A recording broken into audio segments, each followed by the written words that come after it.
সামনেই বিধানসভা ভোট, তার আগে মুর্শিদাবাদের নয়া ইউনিভার্সিটির শিলান্যাস ফিরহাদ হাকিমের, আর সেই নিয়েই ময়দানে কংগ্রেস বিজেপি। ভোটের আগে সরগরম রাজনৈতিক তরজা। শনিবার মুর্শিদাবাদের লালবাগের নাকুরতলায় সভা থেকে মুর্শিদাবাদ হাজারদুয়ারি ইউনিভার্সিটির শিলান্যাস করলেন পুর ও নগরোন্নয়ন মন্ত্রী ফিরহাদ হাকিম। নতুন ইউনিভার্সিটি নিয়ে কি দাবি করলেন ফিরহাদ? ইতিহাসকে সংরক্ষণ করে এই ইউনিভার্সিটি হবে, যেখানে আমরা থাকবো না, আমাদের পরের প্রজন্মেও জানবে যে হ্যাঁ, মুর্শিদাবাদে মুর্শিদ আলী খান এবং তার বংশধর সিরাজউদ্দৌলা সে লড়াই করেছিল, প্রথম ব্রিটিশের বিরুদ্ধে তলোয়ার তুলে বাঙালি হয়ে বলেছিল যে না, আমরা পরাধীনতা মানি না, আমরা পরাধীন হব না। সেই ইতিহাসকে রক্ষা করতে হবে ভাই। তাই এখানে মুর্শিদাবাদ হাজারিবাগ ইউনিভার্সিটি, হাজারদুয়ারি ইউনিভার্সিটি, এই ইউনিভার্সিটি এখানে তৈরি হচ্ছে এবং ইনশাআল্লাহ এই ইউনিভার্সিটি তৈরি হয়ে গেলে বিদেশ থেকেও হাজার হাজার লোকেরা আসবে গবেষণা করতে আপনার মুর্শিদাবাদ নিয়ে। আপনারা কারা? আপনারা সবাই সেই বংশধর যারা প্রথম ব্রিটিশের বিরুদ্ধে লড়াই করেছিল। ফিরহাদের আরও দাবি, মুর্শিদাবাদের পর্যটনেও গুরুত্বপূর্ণ ভূমিকা নেবে মুর্শিদাবাদ হাজারদুয়ারি ইউনিভার্সিটি। ইউনিভার্সিটির পাঁচিল দেওয়া শুরু হয়েছে, ইনশাআল্লাহ খুব তাড়াতাড়ি ইউনিভার্সিটি হবে।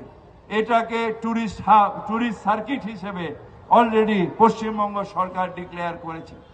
আমরা চাই মুর্শিদাবাদের মানুষ ঐক্যবদ্ধ হয়ে থাক। যদিও মুর্শিদাবাদের নতুন বিশ্ববিদ্যালয় নিয়ে প্রশ্ন তুলেছেন মুর্শিদাবাদের বিজেপি বিধায়ক গৌরীশঙ্কর ঘোষ। আজকে মাননীয়া আজকে ফিরহাদ হাকিমকে মুর্শিদাবাদ জেলায় পাঠাচ্ছে যে এখানে নাকি তারা বিশ্ববিদ্যালয় বানাবে বা কোথাও তোরণ হবে, হাজারদুয়ারির তোরণ ইত্যাদি মিথ্যা প্রতিশ্রুতির ডালি নিয়ে আজকে এখানে আসবেন ফিরহাদ হাকিম, যিনি পূর্তমন্ত্রী, কলকাতার মেয়র। কিন্তু আমার প্রশ্ন হচ্ছে, 15 বছর কেন ঘুমিয়েছিলেন মাননীয়া? কেন বিশ্ববিদ্যালয় হয়নি? যারা এই বিধানসভায় একটা বিদ্যালয় করতে পারেনি, তারা হঠাৎ করে আজকে বিশ্ববিদ্যালয় করার জন্য ফিরহাদ হাকিমকে পাঠাচ্ছেন। যাদের 15 বছর একবারও সিরাজদৌল্লার কথা মনে পড়েনি, হাজারদুয়ারির কথা মনে পড়েনি, এই মুর্শিদাবাদ জেলার পর্যটন শিল্পের কথা মনে পড়েনি, পর্যটন শিল্প ধুঁকছে, এই কথা কোনোদিন যাদের মনে পড়েনি, আজকে হঠাৎ করে তাদেরকে এখানে হাজারদুয়ারির তোরণ করতে আসতে হচ্ছে। ময়দানে নেমেছে কংগ্রেসও। বহরমপুরের প্রাক্তন সাংসদ অধীর চৌধুরী বিশ্ববিদ্যালয় নিয়ে সরকারি প্রতারণার অভিযোগ করেছেন। এবার আবার ভোটের আগে দিদি মুর্শিদাবাদ মানুষকে আরেকটা ঢপের কীর্তন করতে, আরেকবার ধোকাধারি করতে আরেকটা বুদ্ধি তিনি প্রয়োগ করলেন। সেটা কি? মুর্শিদাবাদে হাজারদুয়ারি বিশ্ববিদ্যালয় হবে। যখন একটা বিশ্ববিদ্যালয়ের এই হাল, শুধু বিল্ডিং এর নাম পরিবর্তন, তখন হাজারদুয়ারি বিশ্ববিদ্যালয় করে ভোটের আগে মুর্শিদাবাদের মানুষকে আরেকবার ধোকা কেন দিচ্ছেন?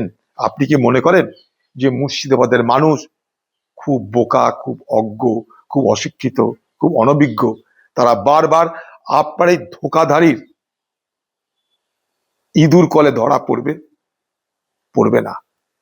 মুর্শিদাবাদের মানুষের সঙ্গে এই ধরনের ছল চাতুরি, চালাকি, অপমান করবেন না, ধোকা দেবেন না। ভোটের আগে মুর্শিদাবাদের নয়া ইউনিভার্সিটি নিয়ে তুঙ্গে রাজনৈতিক তরজা।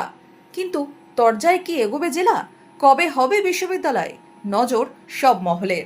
Bureau report, imagine community media.